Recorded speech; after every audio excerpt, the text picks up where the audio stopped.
Hello, my yarny friends. I'm SAch, and welcome to another edition of This or That.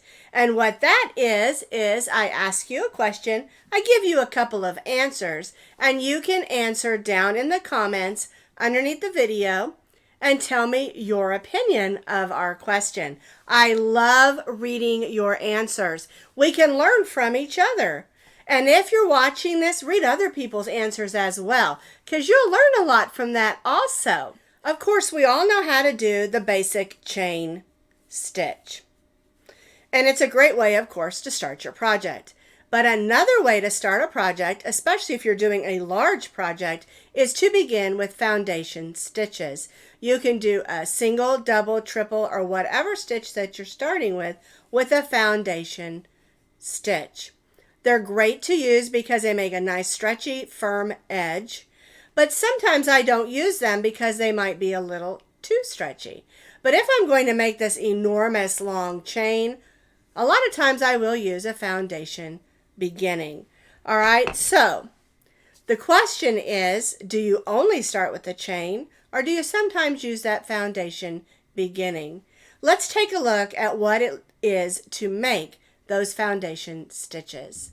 Well, the basic chain stitch is just, of course, chaining to begin our project. But the foundation, what it does is it causes you to make the chain and the stitch at the same time. I like it. I think it's easier to count. All right, so let's just do the basic double crochet foundation stitch. So we will start with our slip knot. We'll chain 4. So you have 4 chains. Now we're going to yarn over and go in that 4th chain and pull up a loop. You'll yarn over and only go through that first loop. You've made your chain. Now we're just going to finish that double crochet. Yarn over, go through the first 2, yarn over and go through the second 2. All right, so now we've made our chain and our double crochet. So yarn over, go in that chain stitch that we made and pull up a loop.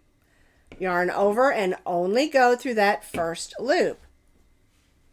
Yarn over and finish your double crochet. And so how it works is as we make our row of double crochet, we are also making our row of chains. So you yarn over, you go in that chain that you made, and we do our chain first, and then we finish our double crochet. And it would be the same thing with your single or your triple. You would do it all the same, except you would begin with that chain stitch. For instance, let's say I want to do a foundation triple. I would put 2 wraps on my hook. I'd go in, pull up that loop, and just do my chain, and then I would just finish my triple crochet. And so you can do a foundation row for any stitch. Let's look at it this way so that you can see that row of chains and then our double crochets and then that one triple. It's a really wonderful technique to learn. If you have never learned to do the foundation stitches, I really recommend that you do learn them. It's something fun to practice and to learn, and it's a very useful technique. And I really love using it because when you're counting your chains, it's harder to count them, but when you're counting the foundation rows, it's super easy to count. And of course, I always use stitch markers to count my stitches, or I should say mark my stitches. And so today's question is, do you like to just chain, or do you sometimes use those foundation stitches? Again, practice them, learn them. They have great reasons to use them. And think about this. Let's say you're making a large blanket. You're using a chunky yarn and you need to stitch 200 chains. Ugh. Now you can chain 200 chains, mark it every 10 or 20 chains with a stitch marker. But if you begin with your first row being a foundation row, it goes a lot faster and it's a lot easier to count.